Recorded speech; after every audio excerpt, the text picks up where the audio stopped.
Hey, this is Madeline Sklar. And Suze Cooper, and you're listening to All Things Audio. So, Madeline, where are we going to start? I mean, last week was an amazing All Things Audio space. I think we ended up with something like 600 replay listens. We had a really great, vibrant chat going on here in the space. What's happened in 7 days, Madeline? Where are we now? Oh gosh, so much has changed. You know, a week ago in All Things Audio, we were talking about feeling a little more at ease after Elon Musk did that Q&A in Spaces that very quickly was listened to by over 2 million people. And I had felt so much better about things, whereas before that space, I was not. Now, here we are a week later, like literally an entire week later, and it's just been this roller coaster up and down. And so my biggest concern right now that's happened just really in the last several days is that top executives have left. People that were on that Q&A have left already. And this week, just recently in the past few days, some of the top engineers were fired via tweets from Elon Musk. I just find it super disturbing. And it just makes me wonder, is Twitter going to survive? There's less employees working there. They also fired all the contractors over the weekend. I'm just wondering, is Twitter going to keep working properly? I've had some issues with Twitter in the past few days. And so it's really just concerning. Is it going to keep working properly? Are we going to start seeing the fail well? You know, Jennifer Navarrete and I keep talking about that in the past week because we've been on Twitter a very long time. And back in the early days when Twitter was down, you saw this big JPEG of the fail well. I'm wondering if it's just going to be an error 404, you know, like we sometimes see on websites. I just don't know what to expect, Sue. So I'm really quite nervous about where Twitter is going, and especially Spaces inside of Twitter. Absolutely. And, you know, it was shocking, wasn't it? I mean, Elon had done that Q&A to those major advertisers and had finished minutes before we went live last week.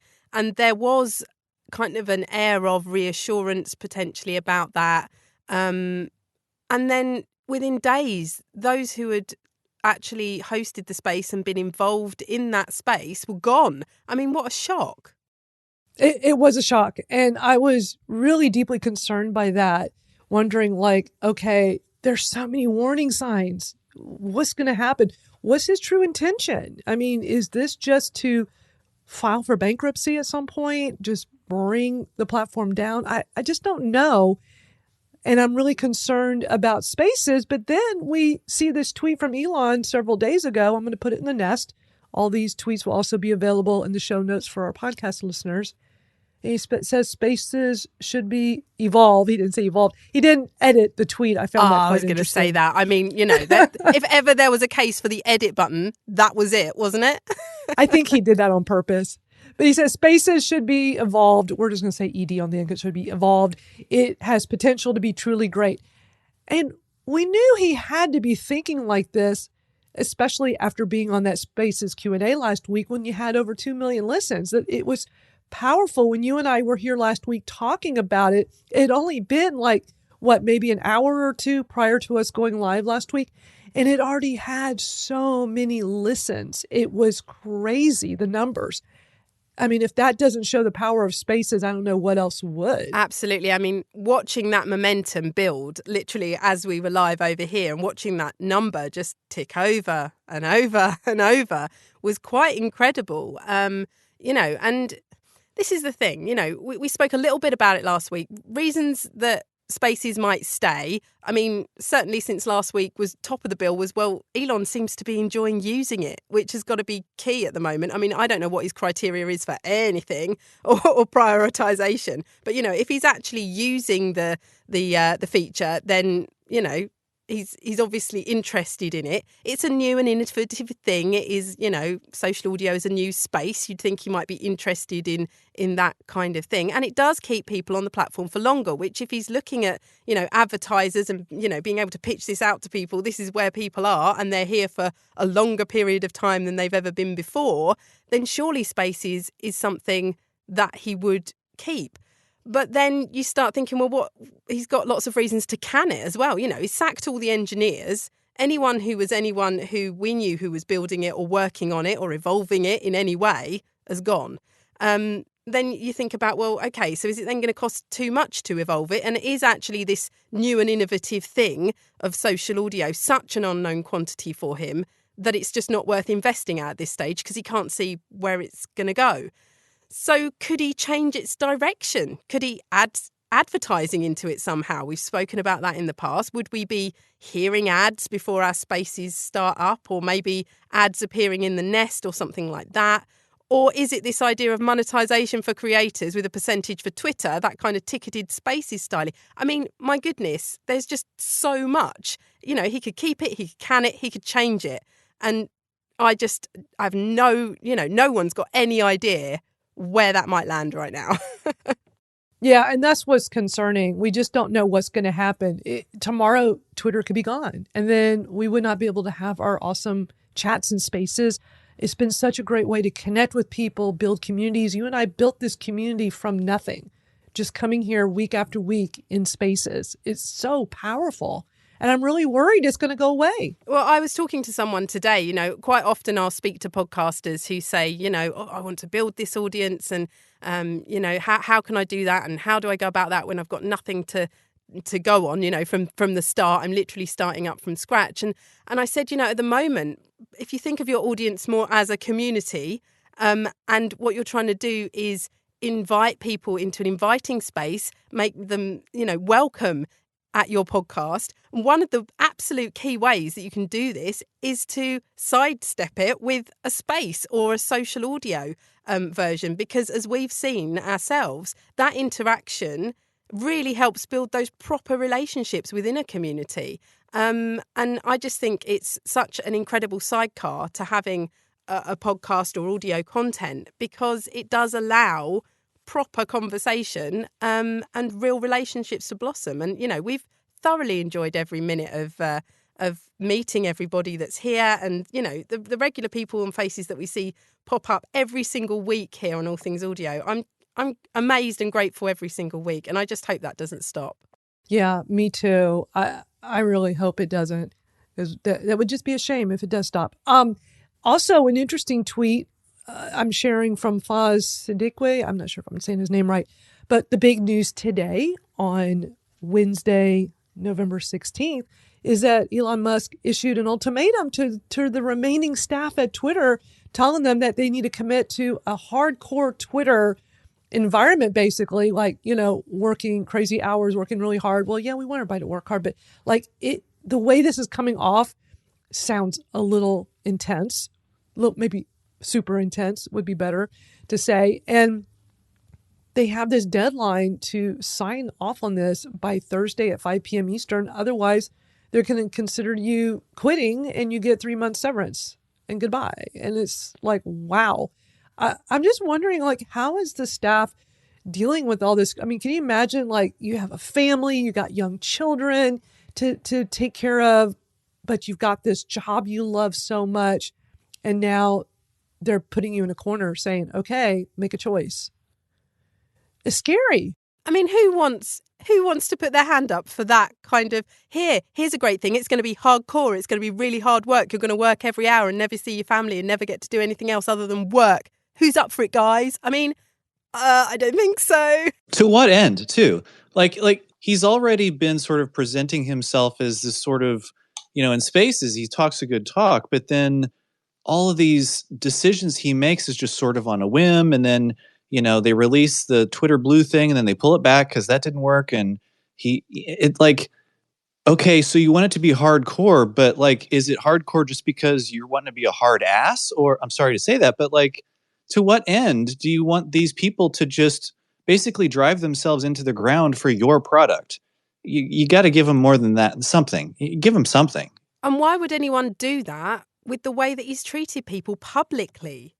We've literally seen tweets go backwards and forwards and someone's disagreed with him and they're gone. I mean, who on earth is going to put their hand up to work in that kind of environment? We just spoke there about building community and, how relationships and that, humanity between people. And surely that was what he wanted for this platform. It was supposed to be, this is the right thing for humanity and the town hall and all the rest of it. well, I'm sorry, but, who wants to work in such an oppressive and quite kind of just, I just can't believe his language with it, really. It's mind-blowing. And I'm sure there are people that are okay with that language and okay with that oppression that are going to stay, they're going to do this and shine, which is great. But it's just, there's just no compassion there, I feel like.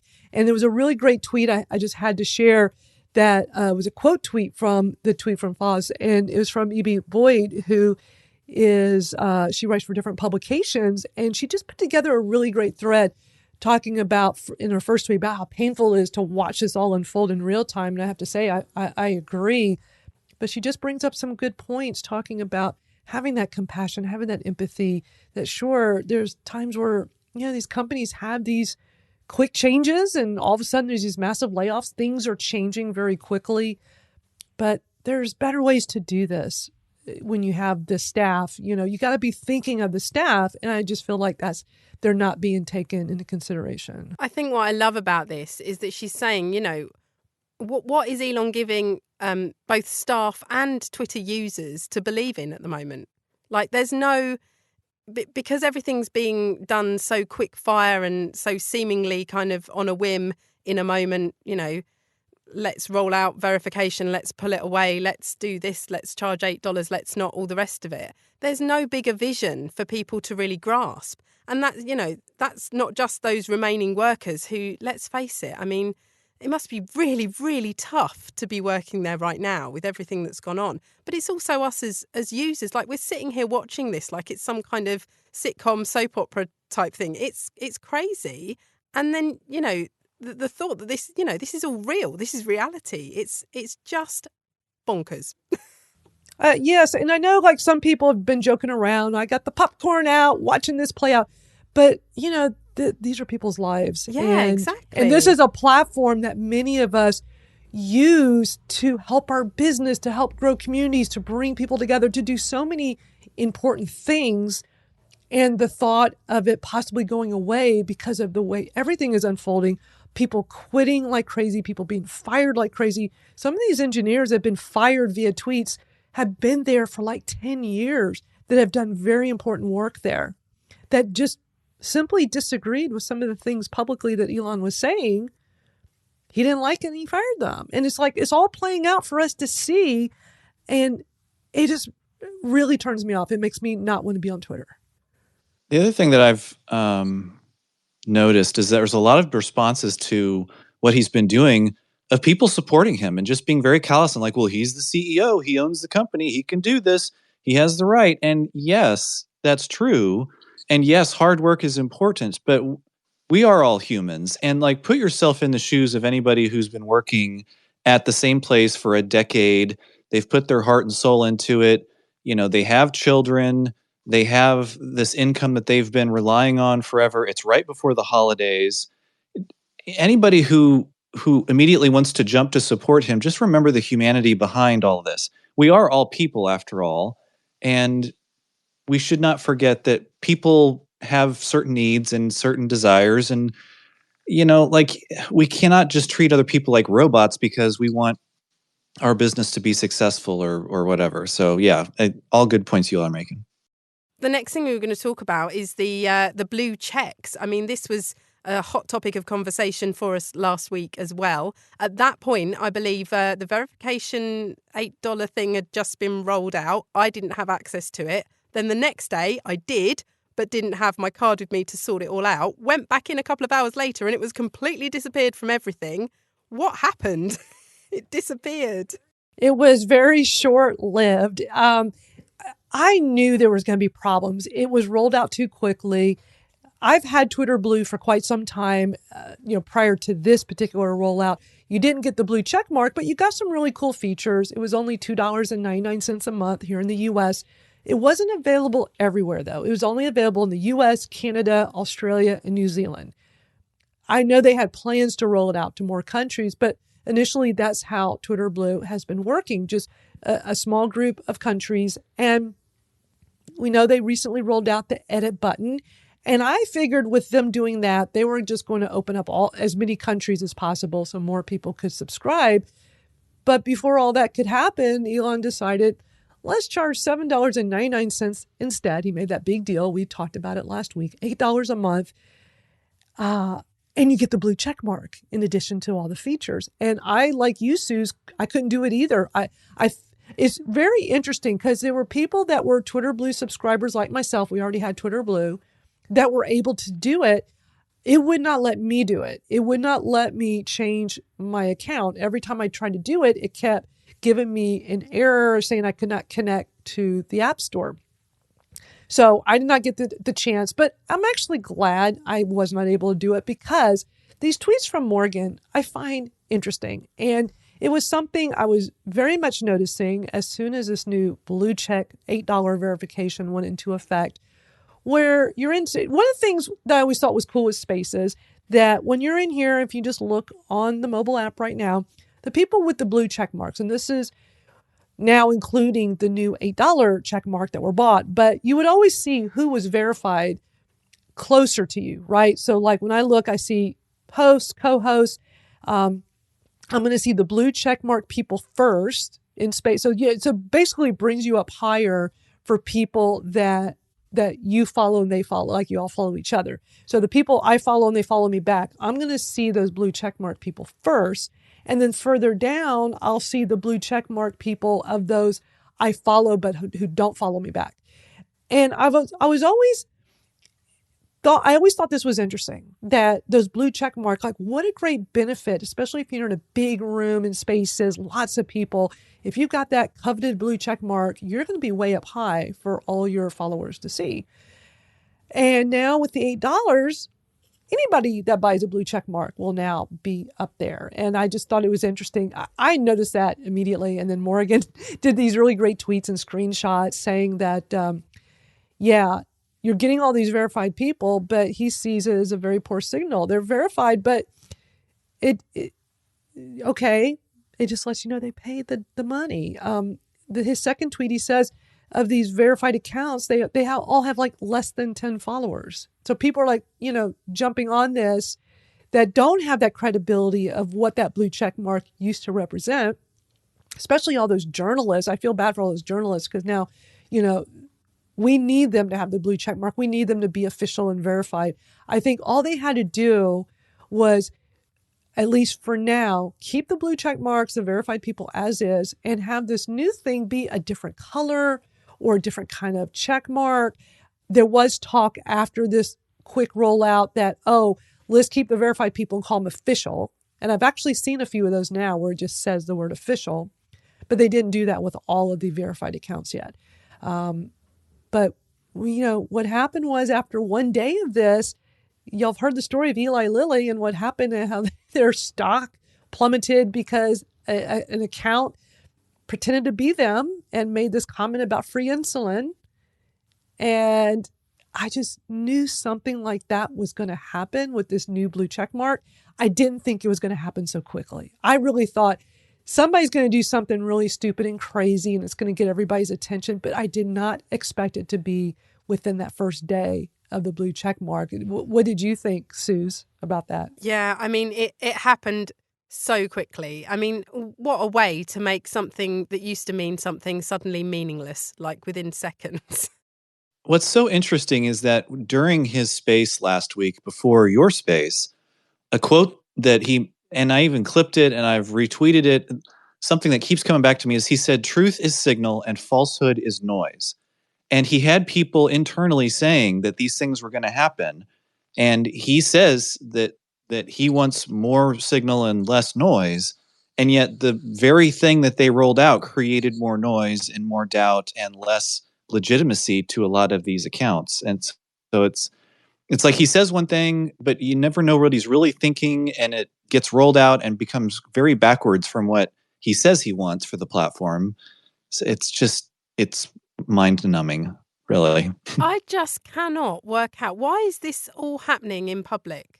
What is he not able to? Are there not internal channels? Do they not have Slack? Like, I'm sorry, I know it's Twitter, but like, do we really need to see all of this? Do we need to see how it's all working? I think it's just such an odd way of doing things, making it so public. I mean, I don't know. I don't understand it at all. And going back to the verified mark, it hasn't disappeared completely, has it, Madeline? You've just put that tweet up in the nest. Elon's now saying the relaunch of the Blue Verified has been moved to November the 29th to make sure it's rock solid. I mean, you would have hoped that he'd worked out whether it was rock solid or not before he rolled it out a week ago. Yeah, what does that mean? Exactly. I mean, we know how he likes to do things fast, super quick, and see what sticks, what works. And if it fails, it fails. But these things are failing right in front of our eyes, and it's looking really, really bad to everyone. It's looking bad for the company. It just puts him in such a negative light. Now, going back to that Washington Post article from Faz Siddiqui that I shared earlier, there was some interesting stats in there about Twitter Blue. It said there were about 150,000 users who were subscribed to Twitter Blue at the time of the pause, and that these verified accounts, it is really just 0.06% of the 250 million people estimated to be using Twitter every day. So it was such a low percent. But they said that this subscriber figure would bring in about 14.4 million annually in revenue. So I know it was just for a short time, but we'd have to, for it to really make a difference and bring in all that money that he's trying to do, but he's cut off the advertisers. And so every single day I hear about huge advertisers pausing or actually closing their Twitter accounts.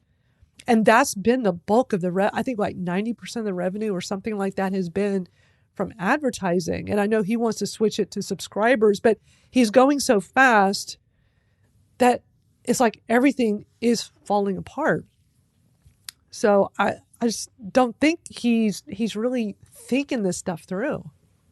No, I don't think there's any thinking through whatsoever. I've heard, there have been some really big advertisers that have disappeared from the platform, and, surely that's not what he was after at all. I just think a bit more of a measured strategic approach might have worked better. But, what do I know? I'm just a Spaces host podcaster.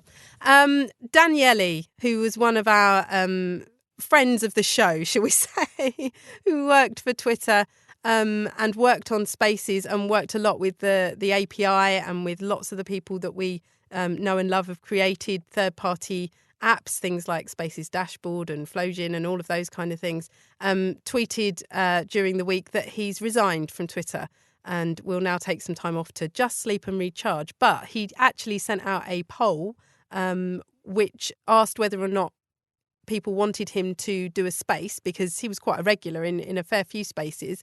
And the answer came back yes. So I believe another friend of the show, Hoseline Mane, who we haven't seen for a while, also has kind of jumped on this and will be hosting the space, I believe, in a day or so. Yes, it's going to happen on Friday the 18th, and that should be really interesting. So I'm going to try to make it. Hopefully it'll be recorded just in case I can't make it live, because I definitely want to hear this. Yeah, me too. I'm sure Hoseline will have that record for the replay going, so everyone can go along there and catch up with it if you can't catch it live. But yes, that should be an interesting one. I mean, a lot of Spaces a lot of Twitter staff, aren't speaking out, aren't talking about things. How much Daniele will want to say or be able to say, I don't know, but it will be interesting to hear from him either way. We are going to just catch up a little bit about what's going on over on Clubhouse. All Things Audio usually covers social audio news from all the different platforms. We think about Amazon AMP and what's going on there. There's a little bit going on, but, not too much. Spotify Live, which isn't doing very much at all. Generally, our main two are the key players, which are Twitter Spaces and Clubhouse. And we haven't thought about Clubhouse for a few weeks because there's been so much going on Twitter Spaces. But Michael, I know that you've been involved in testing out this Houses beta over on Clubhouse, and it is something that's potentially going to be rolled out a little bit further soon. Now, Houses were the kind of smaller communities within the rooms, if I'm right. You can correct me if I'm wrong, which were popping up in some places, as I say, only in beta. I know that we'd gone over there and tested some of them out. Now, I know you've got some reservations about whether or not it's ready to roll out, but I guess Clubhouse is wanting to move on things, especially with Spaces and Twitter being in such a state of disarray. I mean, they certainly want to keep rolling them out and changing over their code base to this new code that they've built houses on. They have rolled out the ability to do token gating with houses, so that people who own a particular crypto or whatever Web3 stuff can log in that way. And they've been slowly rolling out more and more features for houses, but some of those features have been buggy for a while. Or as they roll out one thing, they make something else a little buggy. They've got to fix it. And so, I mean, it's been a good 6 or more months that this has been in beta and they're rolling this out. And the latest news this week is that they want to get community feedback about monetization for houses. And so this Thursday, they're going to have a space or a room in the public hallways, getting feedback from the community on things like subscriptions and what that might look like and other ways that people might want to monetize their houses. So right now, we're also just in a holding pattern to see where Clubhouse is going with this, because we figured several weeks ago that this was coming in a few weeks, and now here we are in mid-November and it still has not happened yet. So, it might be this month, it might be next month, it might be in 2023 before we see houses come out of beta. But there are still features that need to be cleaned up and bugs that need to be squashed, and it remains to be seen whether or not they're going to launch houses out of beta with or without the monetization features built into them. So we're just waiting. What do you think? What are the biggest bugs with it at the moment? Are they things that people could bear with, or are they kind of quite integral to making it actually work? Yeah, so one of the big ones has been the house chats. So basically, in the private community of a house, you have what we call the house chat, and people can leave messages, reply to those messages, respond to them with an emoji. And when you go into a house to read messages, it's very jumpy. So you'll start to scroll the page to read messages, and all of a sudden, the whole thing will refresh, and then you got to scroll again. When you try to reply to messages or post certain things, sometimes it'll refresh automatically or it'll lose it and you got to start over again. And so there's all these little bugs that just don't make it a great experience. Now, you can start a room. Anybody in a house can start a room at any time, and those conversations are still amazing.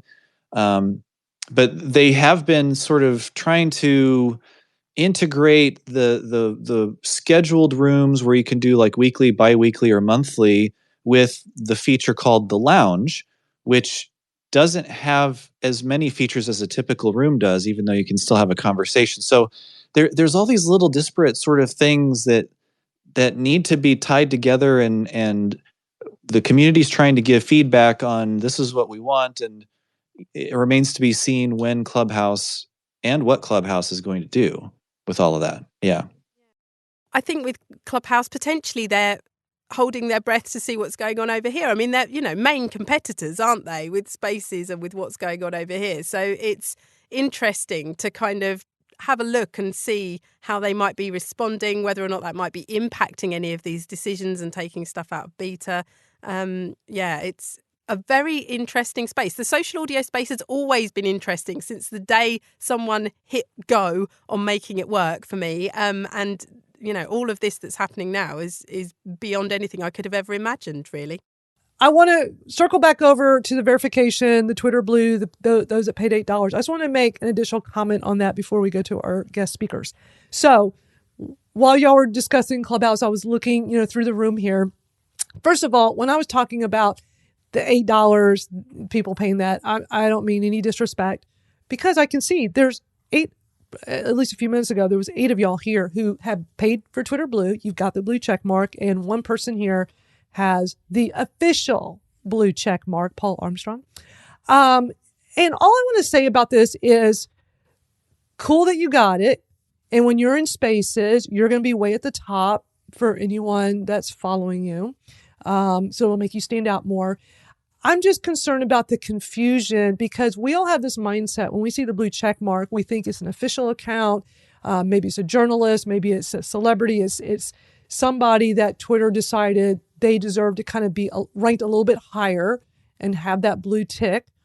And so we take them more seriously, especially the journalists, publications, and companies. And so that's my only concern, is that there's going to be that confusion. And so some of you that may only have a few hundred followers, you haven't really used Twitter a whole lot, you haven't been on here very long, there's this misconception because of the mindset we all have that you might be something you may not be, or you are presented as something that you haven't achieved the way it's been achieved for all these years. You just paid a fee.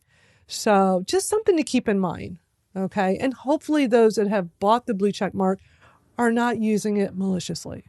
That is definitely my hope. And so I just wanted to throw that out there, because I don't mean any disrespect, because I actually see there's quite a few of y'all and friends of mine.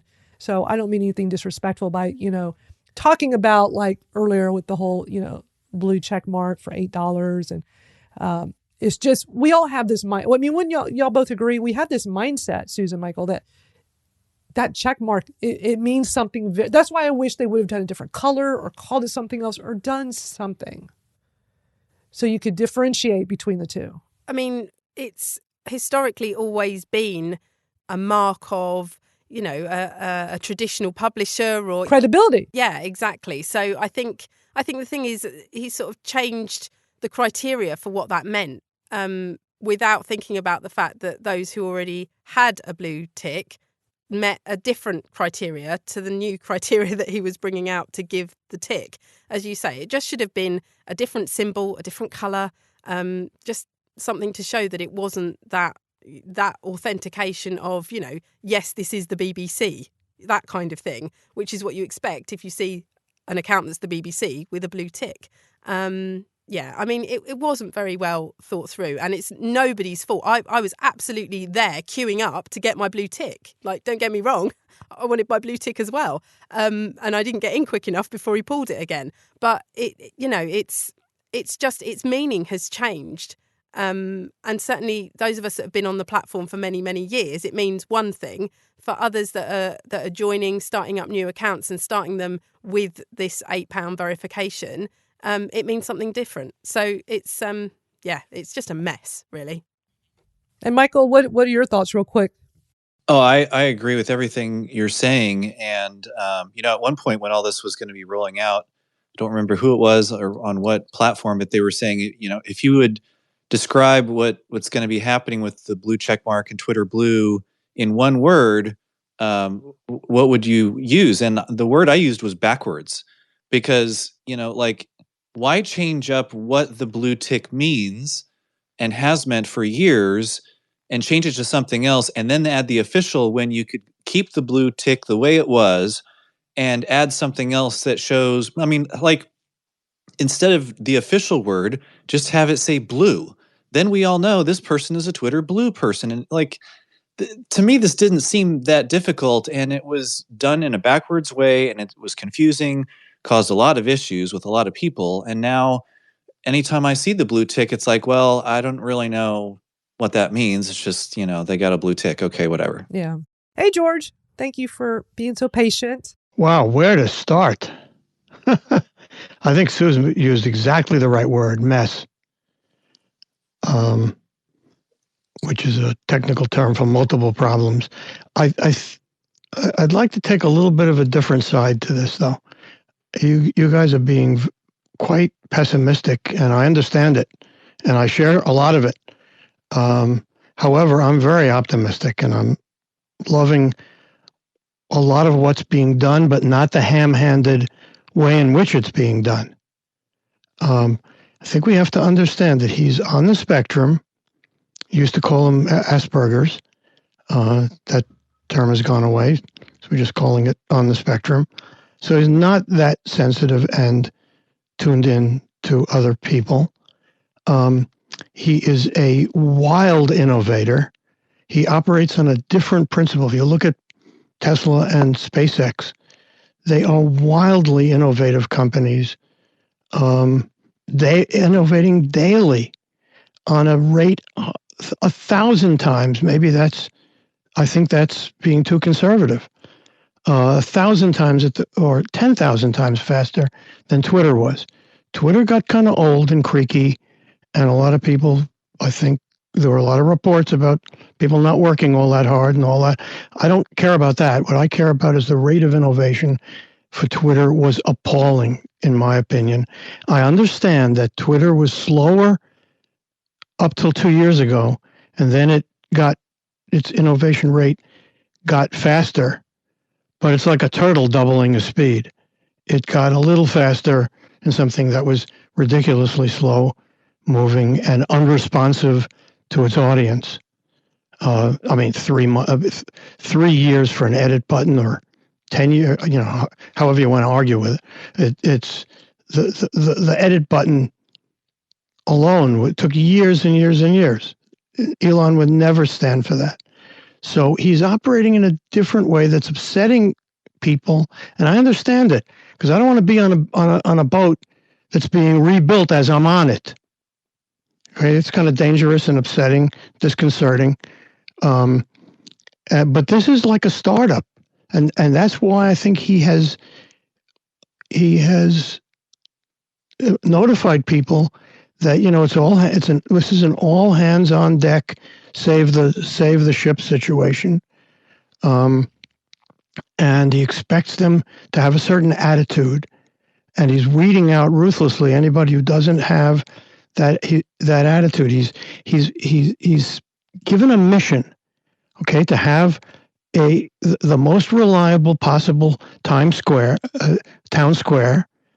and to form the basis of application X, which will be everything.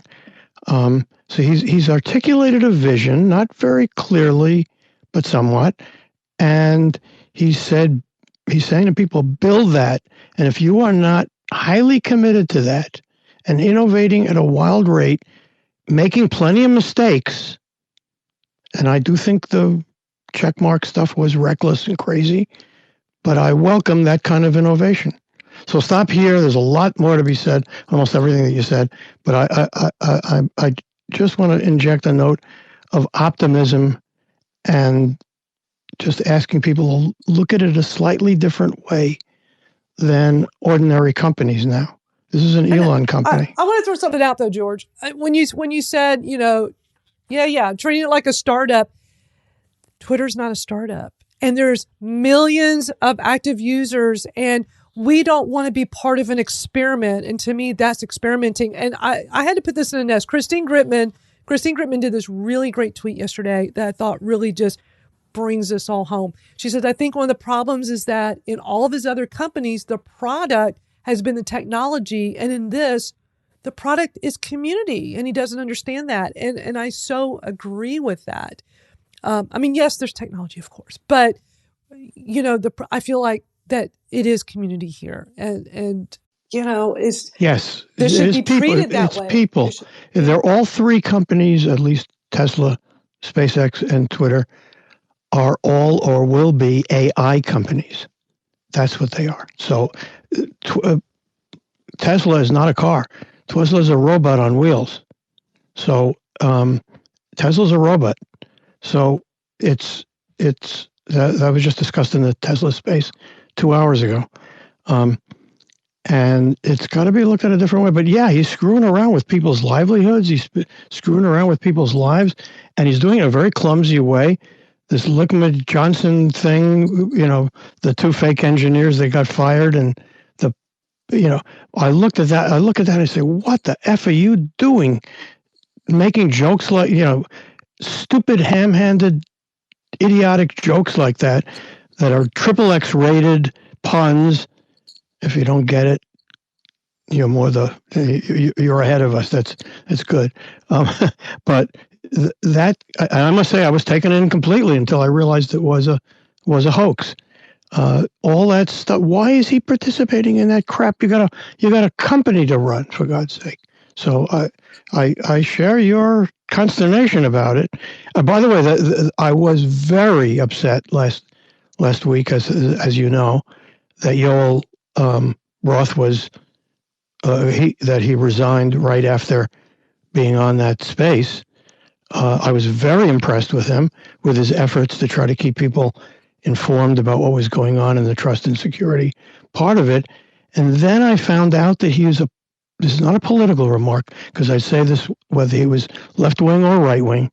He was a virulently left wing partisan with some virulent tweets about conservatives. Again, I don't care which side he's on, but they were absolutely intensely partisan, and somebody who's the head of security and safety and that kind of thing has no business being a partisan. So now I'm quite glad that he's out. But I was very impressed with his initial efforts, and I think they should keep up those efforts. But you got to understand, he's experimenting, and yes, we're on the boat. It's concerning. We're on the boat. We just have no idea where it's going because he's not giving us any clues as to what the map is. He doesn't know. He doesn't know. It's all experimental. But he needs to know, and he needs to let other people know. Otherwise, he's losing people overboard. Yes, of course. Yeah, I agree. I agree with that completely. Thanks so much, George. I mean, look at the hands, Madeline. The hands. We got lots of people here, so let's try to keep this brief so everybody gets a chance to speak. Smart Joseph? Yeah, hi there. Hello. Yeah, thank you so much, Suze, Madeline. It's good to see you, and Michael. Yeah, I think I was in last week's space, and yeah, I think it was just, I think everybody's sort of been through the ringer. I think everybody's mental health probably took a little bit of a couple of points last week and maybe this week as well. But yeah, I just wanted to comment on 2 points. One, to preface, is the Asperger's and Elon Musk being a neurodivergent, because I'm also neurodivergent, and I know quite a few of us in here are neurodivergent. And then the second one is just the whole platform, where to go, what's happening next. Neurodivergent, I just want to say that Elon Musk's behavior, him being on the spectrum, is not an excuse for what he's doing. At the same time, being neurodivergent is a double-edged sword.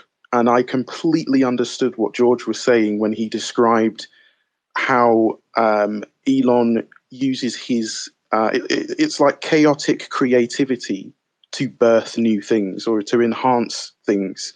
But rightly so, as Susan, Madeline, and Michael expressed, you can't do that. You can't do that in the open. And as somebody who's done that, you spook people, is what happens, because your ideas, your concepts can often be so far out there that they're not received well, especially when it hasn't had time to sort of incubate and percolate and you really figure out how that's going to fit in today's social media, whether it be vibe or platform or atmosphere. But yeah, so he definitely has creative geniuses, no doubt about it, I think. But how everybody grows up is very different. So different influences affect how we use our talents and our creativity in different ways. But anyway, I'm not defending Elon, but I just wanted to point that out in case people are like, oh great, he's on the spectrum, so that's why Twitter's gone to hell. That's not the case at all. But yeah, to my second point, real quickly, and I'll wrap up, it's just that I think with all things in life, you just have to kind of take a deep breath. Twitter has been huge, I think, for all of us in so many ways of building these networks, which have become relationships, and we've been able to sort of connect with people who are, we're all like-minded, which is why we love Spaces, and we love Spaces dashboard, which I think is one of the most heavily underutilized and heavily promoted services. So Andrew, I know you've probably heard it a lot, but it really, really is true.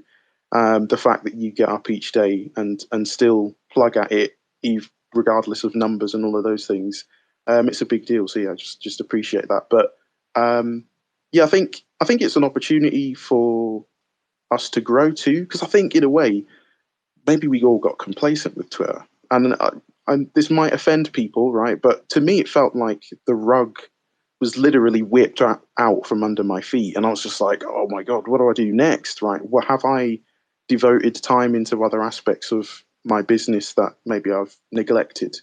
Am I active on other platforms? Do I have a website? Do I have a email subscription list? Which, hearing that, drove me like I was pulling my hair out every time I went into a space and I heard somebody say, get an email subscribe list, I was like, how the hell do you build an email subscription list, or people that you're trying to keep in contact with outside of social media platforms? So yeah, I just wanted to encourage everybody to keep doing what you're doing.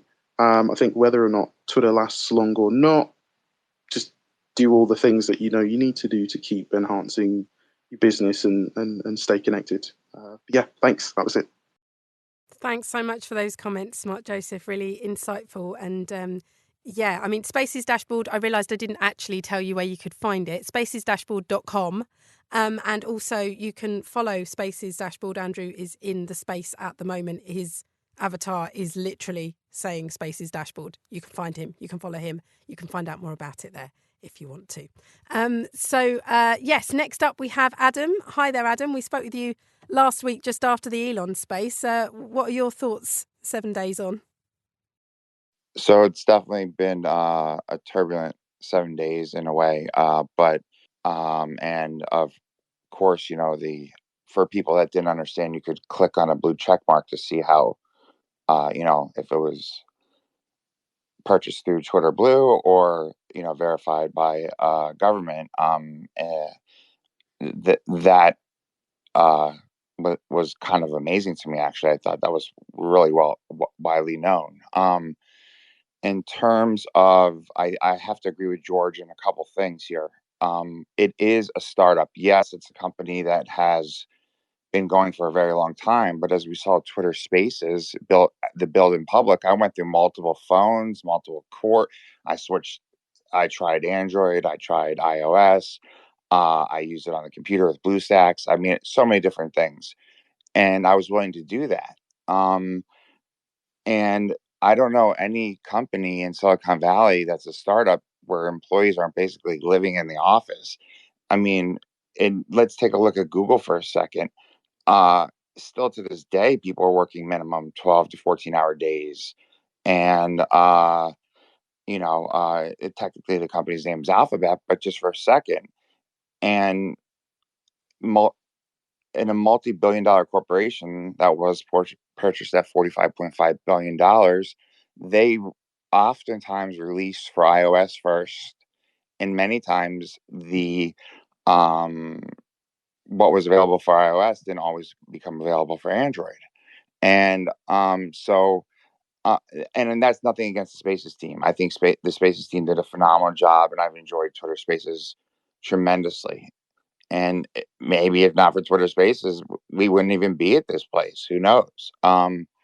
But we have to look at it in the terms of, the way that we're looking at the next generation of the web and where we're heading. And so maybe I say startup, or it's the next generation of web that we're heading towards. Could it have been more smooth? Perhaps. Don't forget, towards the end there, he did try to stop the purchase, and he was taken to court in Delaware, and it looked like it was going to be forced, if not play on courts for years, forced to purchase it. So, we could go back. I mean, where do you go? What do you look at?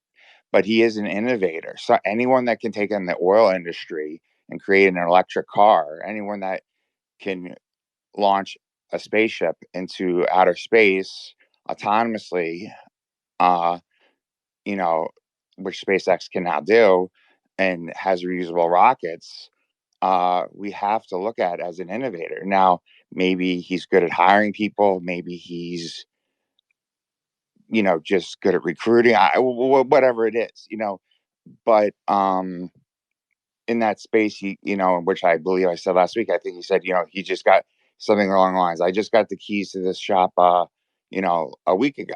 And so we've seen mass firings, which had been reported prior, up to 75%. I saw on the AP, I believe, and some reported 50%, and we've seen people leave. So at that point, you have to. The question becomes then, where is it heading? And I think that we're gonna see Twitter turn into a whole new software stack in a web into Web3. And I would love to know the amount of users has increased. I'd love to see equality for all, for both Android and iOS at the same time, innovation, etc. So I mean, I just could it be smoother? Yes, but who else? I know for a fact that Alphabet and Facebook both had the chance at the time to purchase it. In 2016 or 17, and they did not. And they had to take on a private equity firm who put $1 billion into this company. And that took that private equity firm out and put Elon back in. So, I mean, to whether it's playing out, I guess the main thing is this is playing out in public, and we're seeing good people who work very hard losing their jobs. That's the tough part. But the innovative side of it is the other side, the business side of it, and that. But we're also seeing layoffs around the whole tech industry, so we also have to look at that.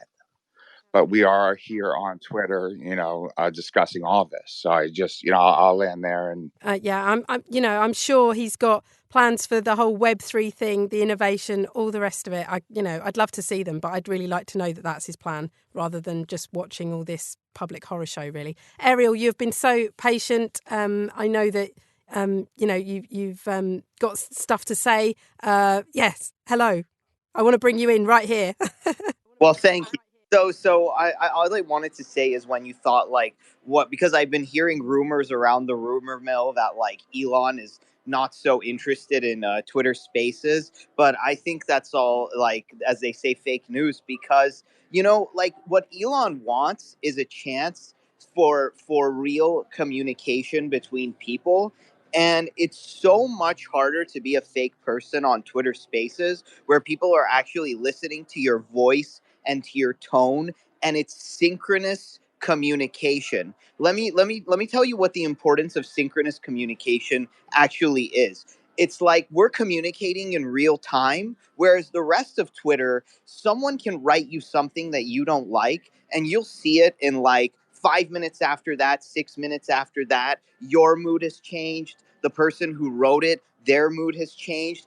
And the beauty about Twitter Spaces is it gives people a chance to clarify. Let's say I said something that offended you and you're on this call. You can open up and say, "Hey, is this what you meant by what you said?" And I can either say yes or I can either say no, and we can have a back and forth. Whereas in the rest of Twitter, this back and forth doesn't exist. You'll see a message that was sent to you like a week ago, and who knows what mood you're in and who knows what mood the other person's in, and then it can lead to conflict and unnecessary conflict.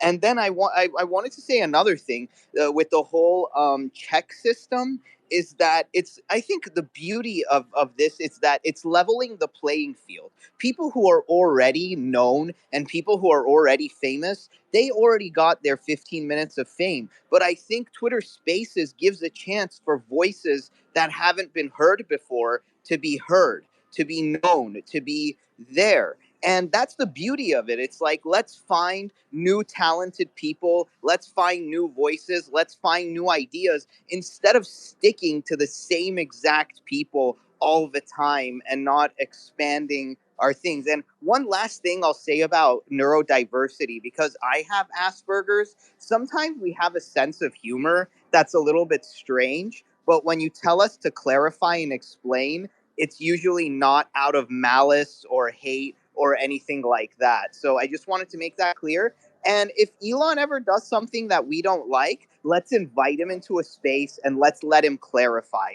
Let's not attack. Let's not jump to conclusions. Let's let him answer our question. So that's all I had to say. And thank you for inviting me up. Great insights. Thank you for sharing that with us. One thing I want to point out, going back to Adam, in the beginning, Adam, you were mentioning about the blue check mark and being able to tell whether somebody that's, that was already verified or somebody that is got it through Twitter Blue. It was not super obvious. I did not even know about it till George explained it to me last week, how you can tell. And just for everybody out there that doesn't know, all you have to do is tap on the blue check mark.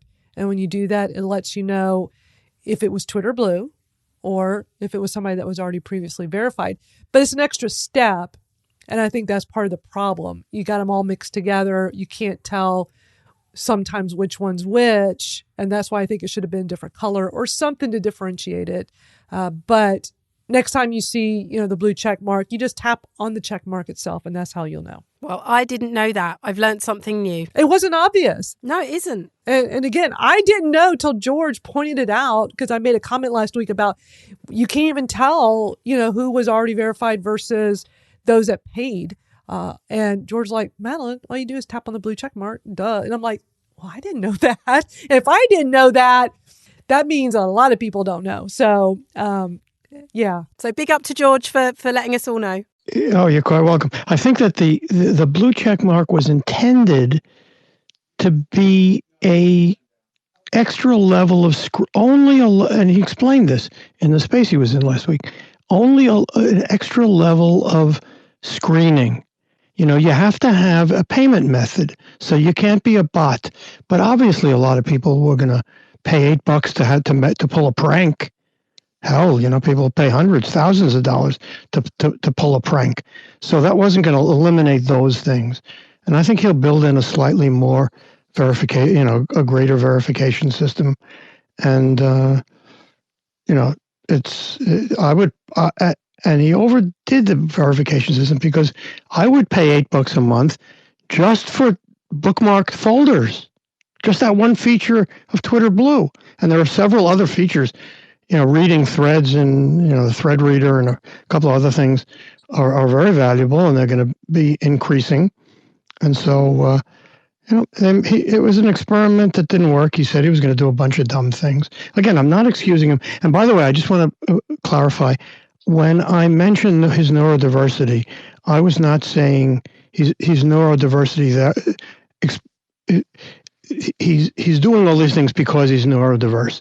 No. I'm just saying it explains some of his insensitivity to people.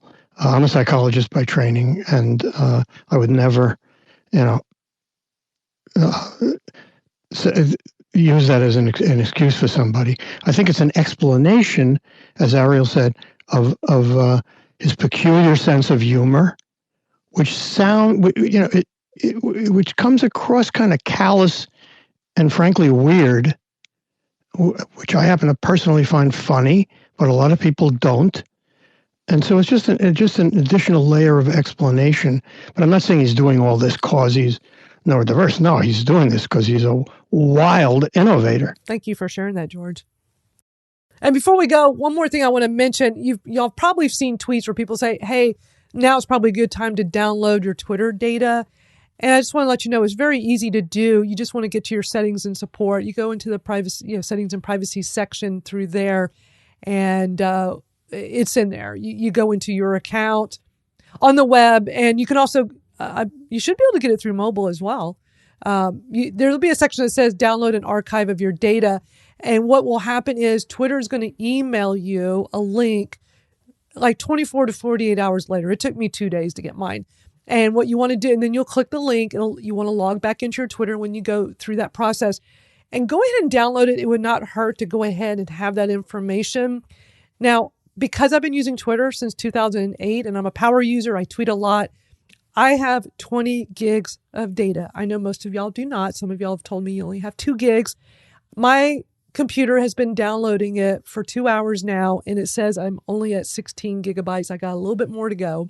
So it's taking a while, so don't get too frustrated. The more you tweet. I requested it last week and didn't get it. Then request again. I would do it again.